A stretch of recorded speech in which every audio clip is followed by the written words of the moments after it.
ಮಂಡ್ಯದಿಂದ ಇಷ್ಟು ದಿನ ತಾನು ಮತ್ತು ಪುತ್ರ ನಿಖಿಲ್ ಸ್ಪರ್ಧಿಸೋದಿಲ್ಲ ಅಂತ ಹೇಳ್ತಾ ಇದ್ದ ಕುಮಾರಸ್ವಾಮಿ ಈಗ ಮನಸ್ಸು ಬದಲಾಯಿಸಿದ್ದಾರೆ. ಬಿಜೆಪಿ ಜೊತೆ ಮೈತ್ರಿ ಮಾಡಿಕೊಂಡಿರುವಂತಹ ಜೆಡಿಎಸ್ ಹಾಸನ, ಮಂಡ್ಯ ಮತ್ತು ಕೋಲಾರ ಲೋಕಸಭಾ ಕ್ಷೇತ್ರಗಳಲ್ಲಿ ಸ್ಪರ್ಧಿಸುವುದು ಅಂತ ನಿಶ್ಚಯವಾಗಿದೆ. ಈ ಬಗ್ಗೆ ಅಂತಿಮವಾಗಿ ಬಿಜೆಪಿ ಹೈಕಮಾಂಡ್ ಜೊತೆಗೆ ಚರ್ಚಿಸೋಕೆ ಶನಿವಾರ ಕುಮಾರಸ್ವಾಮಿ ದೆಹಲಿಗೆ ತೆರಳಿದ್ದಾರೆ. ತಮ್ಮ ಪುತ್ರ ನಿಖಿಲ್ ಕುಮಾರಸ್ವಾಮಿ ಬೆಂಗಳೂರು ಗ್ರಾಮಾಂತರ ಕ್ಷೇತ್ರದ ಮೈತ್ರಿ ಅಭ್ಯರ್ಥಿ ಡಾಕ್ಟರ್ CN ಮಂಜುನಾಥ್ ಜೊತೆಗೆ ದೆಹಲಿಗೆ ತೆರಳಿದ್ದು ಅಮಿತ್ ಶಾ ಜೊತೆ ಚರ್ಚಿಸ್ತಾ ಇದ್ದಾರೆ. ಹಾಸನದಲ್ಲಿ ಪ್ರಜ್ವಲ್ ರೇವಣ್ಣ ಸ್ಪರ್ಧಿಸೋದು ಖಚಿತವಾಗಿದೆ. ಹೀಗಾಗಿ ಮಂಡ್ಯದಿಂದ ನಿಖಿಲ್ ಕುಮಾರಸ್ವಾಮಿಯನ್ನು ನಿಲ್ಲಿಸುವ ಬಗ್ಗೆ ಸಮಾಲೋಚನೆ ನಡೆಸಲಿದ್ದಾರೆ. ಆದರೆ ಅದಕ್ಕೂ ಮುನ್ನವೇ ಮಂಡ್ಯದಿಂದ ನಿಖಿಲ್ ಸ್ಪರ್ಧೆ ಬಗ್ಗೆ ಪರೋಕ್ಷ ಸುಳಿವು ನೀಡಿದ್ರು. ಮಂಡ್ಯದಲ್ಲಿ ಶುಕ್ರವಾರ ನಡೆದಿದ್ದಂತಹ JDS ಕಾರ್ಯಕರ್ತರು ಹಾಗೂ ಮುಖಂಡರ ಸಭೆಯಲ್ಲಿ ಮಂಡ್ಯದಿಂದ HD ಕುಮಾರಸ್ವಾಮಿ ಅಥವಾ ನಿಖಿಲ್ ಕುಮಾರಸ್ವಾಮಿ ಸ್ಪರ್ಧೆಗೆ ಒತ್ತಾಯ ಕೇಳಿ ಬಂದಿತ್ತು. ಈ ವೇಳೆ ಕುಮಾರಣ್ಣ ನಾನು ಚುನಾವಣೆಗೆ ಸ್ಪರ್ಧಿಸೋದಿಲ್ಲ ಅಂತ ಸ್ಪಷ್ಟಪಡಿಸಿದರು. ಇದೇ ವೇಳೆ ಕ್ಷೇತ್ರದ ಕಾರ್ಯಕರ್ತರು ಒತ್ತಾಯ ಮಾಡ್ತಾ ಇದ್ದು ಪುತ್ರ ನಿಖಿಲ್ನ ಮನವೊಲಿಸುವುದಾಗಿ ಭರವಸೆ ನೀಡಿದರು. ಮಾರ್ಚ್ 21ರಂದು ನನಗೆ ಆಪರೇಷನ್ ಇದೆ. ಮಾರ್ಚ್ 25ಕ್ಕೆ ಮಂಡ್ಯಕ್ಕೆ ಬಂದು ನಾನು ಅಭ್ಯರ್ಥಿ ಹೆಸರನ್ನು ಘೋಷಣೆ ಮಾಡ್ತೇನೆ.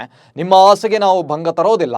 ಮತ್ತೆ ಲೋಕಸಭೆ ಚುನಾವಣೆಗೆ ಸ್ಪರ್ಧಿಸುವಂತೆ ನಿಖಿಲ್ ಕುಮಾರಸ್ವಾಮಿಯನ್ನು ಒಪ್ಪಿಸುತ್ತೇನೆ ಎಂದಿದ್ರು. ಈ ಮೂಲಕ ಮಂಡ್ಯದಲ್ಲಿ ಮತ್ತೊಮ್ಮೆ ನಿಖಿಲ್ ಕುಮಾರಸ್ವಾಮಿ ಸ್ಪರ್ಧೆ ಬಹುತೇಕ ಖಚಿತವಾಗಿದೆ.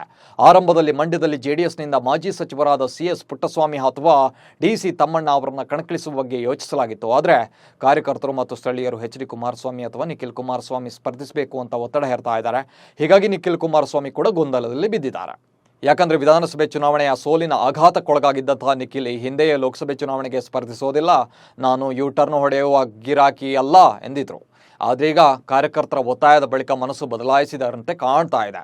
ರಾಜಕೀಯದಲ್ಲಿ ಈಗಾಗಲೇ ನಿಖಿಲ್ ಕುಮಾರಸ್ವಾಮಿ ಸಾಲು ಆಘಾತಗಳನ್ನು ಕಂಡಾಗಿದೆ. ಹ್ಯಾಟ್ರಿಕ್ ಸ್ಪರ್ಧೆಯಲ್ಲಿ ನಿಖಿಲ್ಗೆ ಮೊದಲ ಬಾರಿಗೆ ಗೆಲುವು ಸಿಗುತ್ತಾ ಅನ್ನೋ ಪ್ರಶ್ನೆ ಕೂಡ ಮೂಡಿದೆ. ನಿಖಿಲ್ ಕುಮಾರಸ್ವಾಮಿ ಅವರು 2019ರಲ್ಲಿ ಮೊದಲ ಬಾರಿಗೆ ಮಂಡ್ಯ ಲೋಕಸಭಾ ಕ್ಷೇತ್ರದಿಂದ ಚುನಾವಣೆಯನ್ನು ಎದುರಿಸಿದ್ರು. ಕಾಂಗ್ರೆಸ್ ಮತ್ತು JDS ಮೈತ್ರಿ ಅಭ್ಯರ್ಥಿಯಾಗಿ ಸ್ಪರ್ಧಿಸಿದ್ದ ನಿಖಿಲ್ ಪಕ್ಷೇತರ ಅಭ್ಯರ್ಥಿ ಸುಮಲತಾ ಅಂಬರೀಶ್ ವಿರುದ್ಧ ಸೋಲು ಅನುಭವಿಸಿದ್ರು. ಅದಾದ ಬಳಿಕ 2023ರ ವಿಧಾನಸಭೆ ಚುನಾವಣೆಯಲ್ಲಿ ರಾಮನಗರ ಕ್ಷೇತ್ರದಿಂದ JDS ಅಭ್ಯರ್ಥಿಯಾಗಿ ಸ್ಪರ್ಧಿಸಿ ಕಾಂಗ್ರೆಸ್ ಅಭ್ಯರ್ಥಿ ಇಕ್ಬಾಲ್ ಅನ್ಸಾರಿ ವಿರುದ್ಧ ಸೋಲು ಅನುಭವಿಸಿದ್ರು. ಹೀಗೆ ಎರಡೆರಡು ಸೋಲಿನ ಆಘಾತಗಳ ನಡುವೆ ಈಗ 3ನೇ ಚುನಾವಣೆಗೆ ತಯಾರಾಗ್ತಾ ಇದ್ದು ಈ ಬಾರಿ ಆದರೂ ವಿಜಯಲಕ್ಷ್ಮಿ ಒಲಿಯುತ್ತಾಳ ಅನ್ನೋದನ್ನು ಕಾದು ನೋಡಬೇಕಿದೆ. ಅಷ್ಟಕ್ಕೂ 2019ರ ಲೋಕಸಭೆ ಚುನಾವಣೆಯಲ್ಲಿ ಸುಮಲತಾ ಪರ challenging star Darshan, rocking star Yash ಪ್ರಚಾರ ಮಾಡಿದ್ರು. ದಳಪತಿಗಳು ಇವರಿಬ್ಬರನ್ನು ಕೂಡ ತಮ್ಮ ಪ್ರಚಾರದಲ್ಲಿ ಮಾತಿನಲ್ಲಿ ಎಳೆದು ತಂದಿದ್ದರಿಂದಾಗಿ ಇವರಿಬ್ಬರ ಪ್ರತಿಕ್ರಿಯೆಯೂ ಕೂಡ ಅಷ್ಟೇ ಖಾರವಾಗಿತ್ತು. ಈಗ ಅದನ್ನು ಮರೆಯುವ ಅನಿವಾರ್ಯತೆಯಲ್ಲಿ JDS ನಾಯಕರಿದ್ದಾರೆ. ಯಾಕಂದರೆ ತಮ್ಮ ಅಭ್ಯರ್ಥಿ ಗೆಲುವಿಗೆ ಸುಮಲತಾ ಅವರ ಬೆಂಬಲ ಅತ್ಯವಶ್ಯಕವಾಗಿದೆ. ಈ ಹಿನ್ನೆಲೆಯಲ್ಲಿ ಮತ್ತು ತಮ್ಮ ಆರೋಗ್ಯದ ಕಾರಣಕ್ಕಾಗಿ ಹಳೆಯದನ್ನೆಲ್ಲ ಮರೆಯೋಕೆ ಕುಮಾರಸ್ವಾಮಿ ನಿರ್ಧರಿಸಿದಂತೆ ಕಾಣ್ತಾ ಇದೆ. ಹೀಗಾಗಿ ಅಂಬರೀಶ್ ಅವರನ್ನು ಹಾಡಿ ಹೊಗಳಿದ್ದು ಸುಮಲತಾ ನನ್ನ ಅಕ್ಕ ಇದ್ದಂತೆ ಎಂದಿದ್ದಾರೆ.